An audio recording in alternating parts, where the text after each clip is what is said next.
The god-killers in the depths of space, beyond the spiral arms of known galaxies, stood Nexus Prime. The fortress world gleamed like a dark jewel against the cosmic void, its surface covered in towering spires that reached toward the stars. This was the heart of the Vorthic Collective, and within its deepest chambers lay weapons that had made gods tremble. Commander Thylex Vorthic stood before the pantheon of trophies, a vast hall where the remains of fallen deities were displayed, crystallized essence of a storm god from the Andorian sector, the fossilized heart of a creation deity from beyond the galactic rim, the shattered crown of an immortal emperor who had ruled 1,000 worlds. Each trophy represented a victory of science over divinity, technology over faith. Magnificent, isn't it? Dr. Zefina Cole approached from behind, her 6 eyes gleaming with scientific pride. The Vorthic were a species that had evolved beyond physical limitations, their bodies enhanced by centuries of technological integration. 43 divine entities eliminated. 43 proofs that no power in the universe is absolute. Thylex nodded, his metallic fingers tracing the edge of a display case. The God Killer project has exceeded all expectations.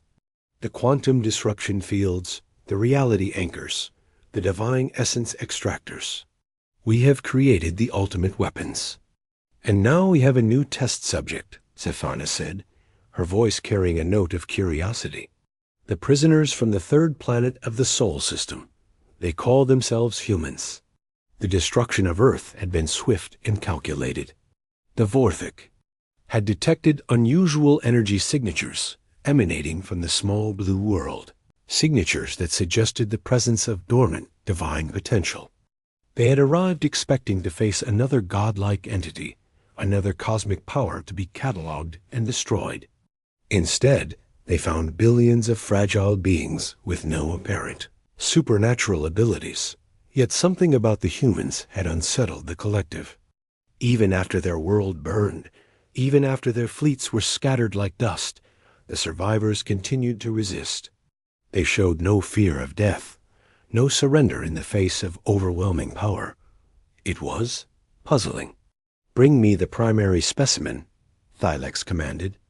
The detention cell was a marvel of Vorthic engineering, designed to hold beings of immense power. Force fields layered upon force fields, reality stabilizers, and psionic dampeners. Overkill for a human, perhaps, but the collective took no chances. Inside the cell, Captain Elena Rodriguez sat on the floor, her Earth Defense uniform torn and stained with dust from her dead world. She looked up as the cell door dissolved, her brown eyes meeting Thylex's artificial gaze without flinching. No fear, no desperation, just quiet defiance. "You destroyed my home," she said simply. "My family, my friends, everyone I ever loved." "Yes," Thylex replied. "Your species showed potential that required investigation. We needed to understand what you were." Elena stood slowly, ignoring the weapons trained on her. "And what did you find?" "Nothing," Zephina interjected, consulting her datapad. "No divine essence.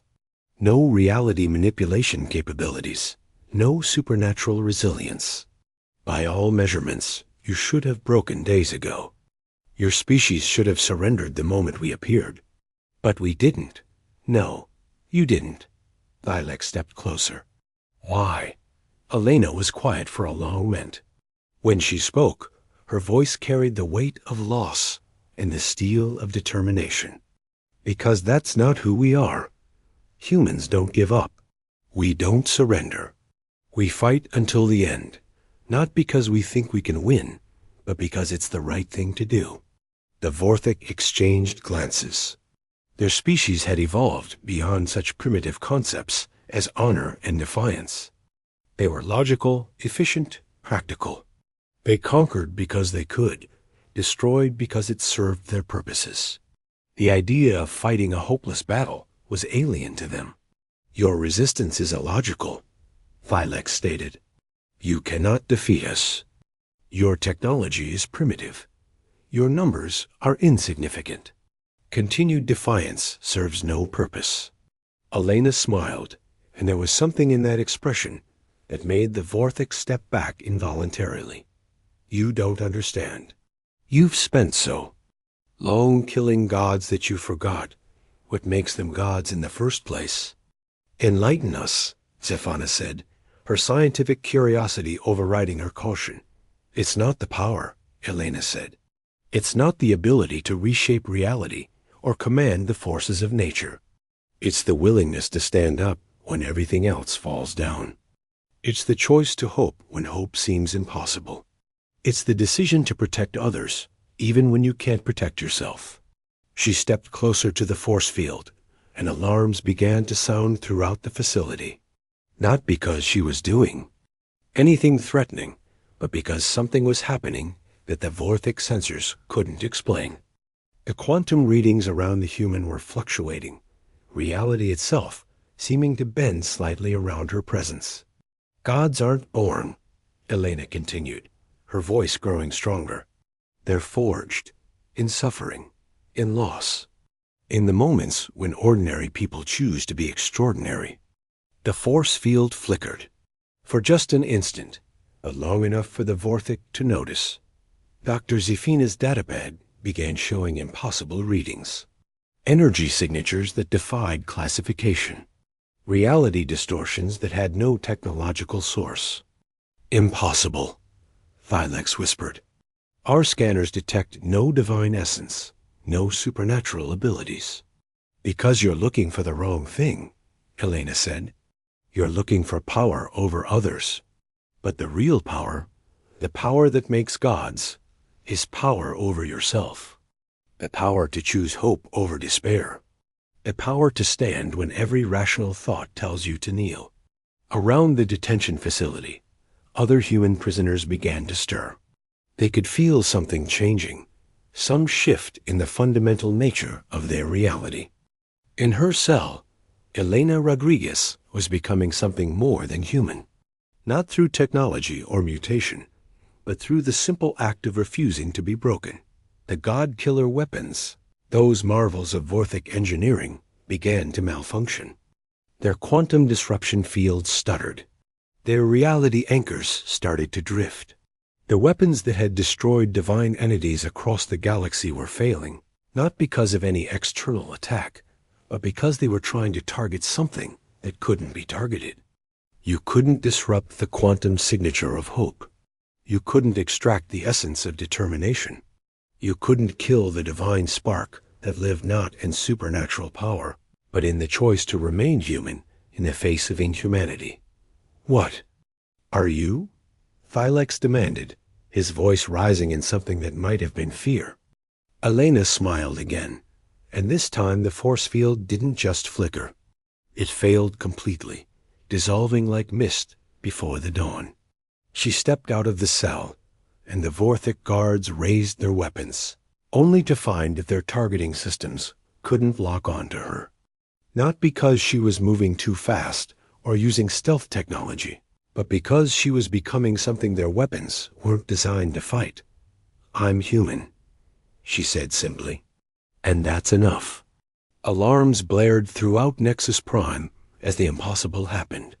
The god-killer weapons, the pride of the Vorthik collective, were shutting down one by one. Their quantum cores were stable, their power sources were intact, but they simply refused to function. The weapons that had destroyed gods were helpless against the one thing they had never been designed to face: humanity. The first part of the greatest battle in galactic history was about to begin, and it wouldn't be fought with weapons or technology. It would be fought with something far more powerful, the unbreakable human spirit. Part 2, the human factor. Evacuation sirens of Nexus Prime echoed through the corridors as Dr. Zephana Cole ran toward the central command chamber. Her 6 eyes processed multiple data streams simultaneously, each one telling the same impossible story. The god-killer weapons were offline, all of them. Not damaged, not destroyed, simply inactive. Report, Archon Velthus commanded as she entered. The supreme leader of the Vorthik collective stood 12 feet tall, his body a fusion of organic tissue and quantum processors. He had personally overseen the destruction of 17 divine entities. Nothing in the universe should have been capable of surprising him. The weapons are intact, Zephana reported breathlessly. Every system check shows green. Every component is functional. But they won't activate. It's as if they're refusing to work. Through the chamber's viewing ports, they could see the human detention facility. What they saw defied explanation. Captain Elena Rodriguez was walking through the complex, and wherever she went, force fields failed, locks disengaged, and doors opened.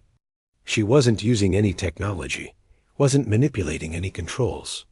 The facility was simply letting her pass. "Sir," a technician called out, "we're detecting massive reality distortions around the human detention center. But the source isn't technological. It's organic. Impossible," Velthus growled. "Humans have no divine essence. Our scans confirmed it." "Perhaps," Zephana said slowly, "we've been looking for the wrong kind of divinity." Elena had reached the main detention block where the other human survivors were held. Lieutenant Marcus Chun looked up as she approached his cell, his face gaunt from weeks of captivity, but his eyes still bright with defiance.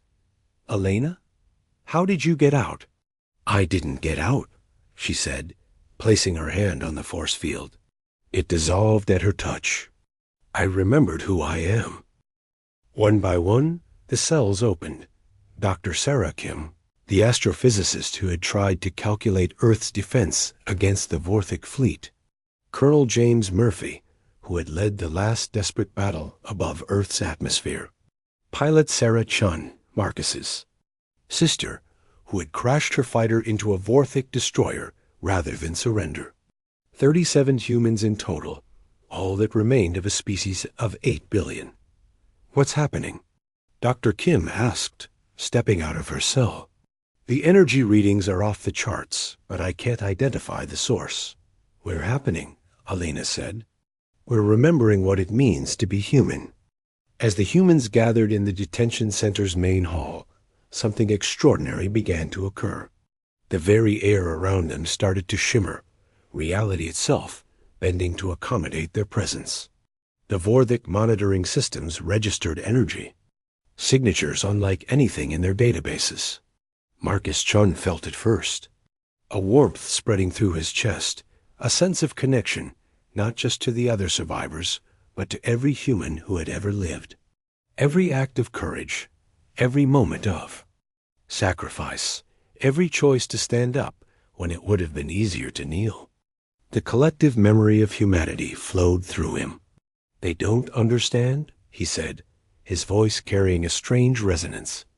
"The Vorthic think divinity is about power, about being able to reshape reality with a thought.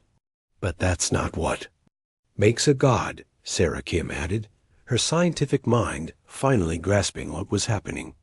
"Gods are made by worship, by belief, by the recognition of something greater than ourselves." Elena nodded. Every human who ever lived, who ever chose hope over despair, who ever protected someone weaker than themselves, they didn't disappear.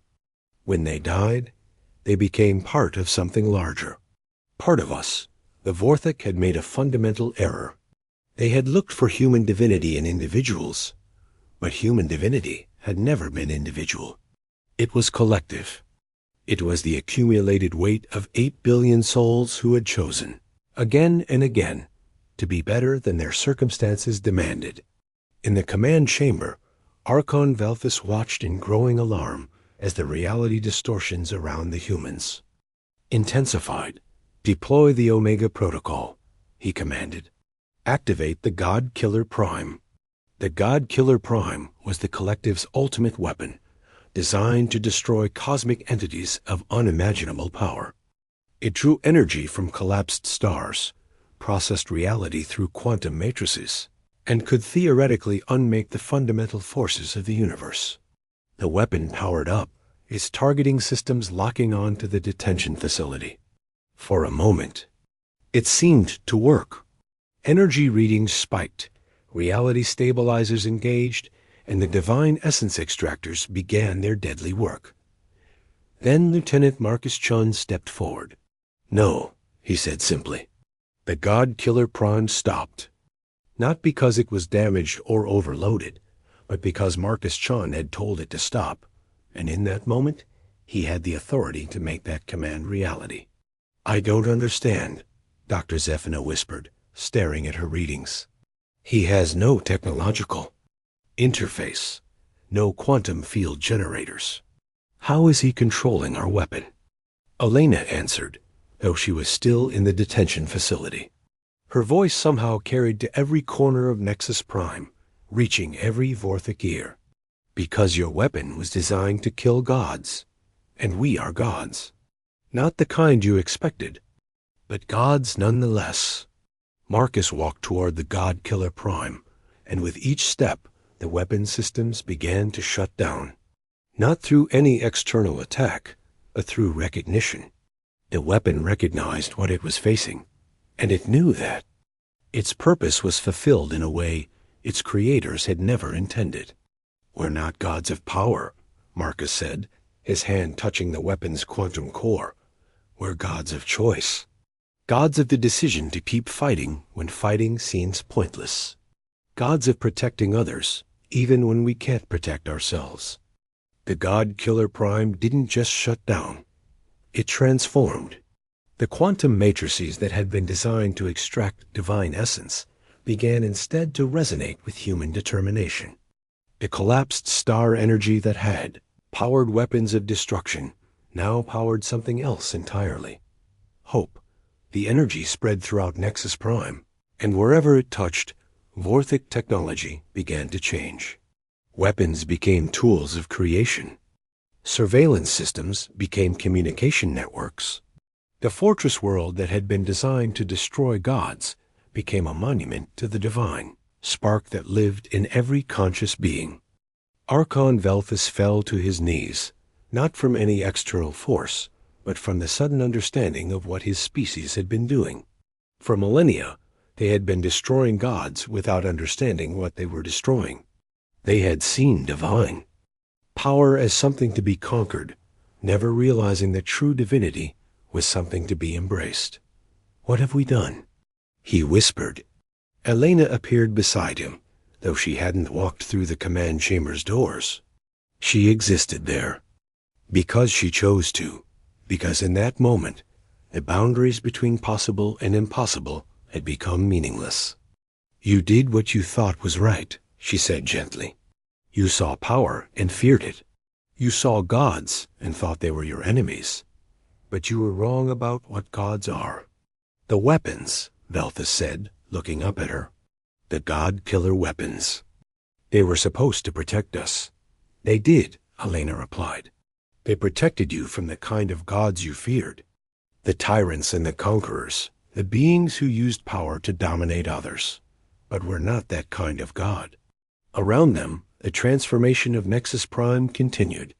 The pantheon of trophies became a memorial, not to conquered enemies, but to forgotten friends. The remains of destroyed deities were revealed for what they truly were. Beings who had once chosen to stand against darkness, who had been divine not because of their power, but because of their compassion. Marcus Chun joined them in the command chamber, along with the other human survivors. But they were no longer just 37 people. They carried with them the essence of their entire species, the collective memory of every human choice for good over evil, courage over cowardice, hope over despair. "What happens now?" Dr. Kim asked. Elena looked out at the stars, at the vast galaxy that the Vorthic had spent millennia conquering. "Now we teach. We show them what we've learned. That divinity isn't about power over others, but about the choice to lift others up." The God-killer weapons all throughout Vorthic space began to transform. Weapons of destruction became instruments of creation. Ships of war became vessels of exploration and aid. The collective that had been built on the destruction of gods became a force for nurturing the divine spark in every living being. And at the center of it all, 37 humans who had refused to be broken stood as proof of a simple truth, that the greatest power in the universe isn't the ability to destroy, but the choice to create. Not the strength to conquer, but the courage to protect. Not the wisdom to rule, but the compassion to serve. The Vorthok had built weapons to kill gods, and in the end, those weapons had found their true purpose. Not in destruction, but in the recognition that gods were never meant to be killed. They were meant to be emulated. Humanity had become divine, not through power, but through choice. And in making that choice, they had shown the galaxy what true divinity looked like. The war was over. The age of gods had begun, but these were different gods. Gods who knelt to serve rather than standing to rule.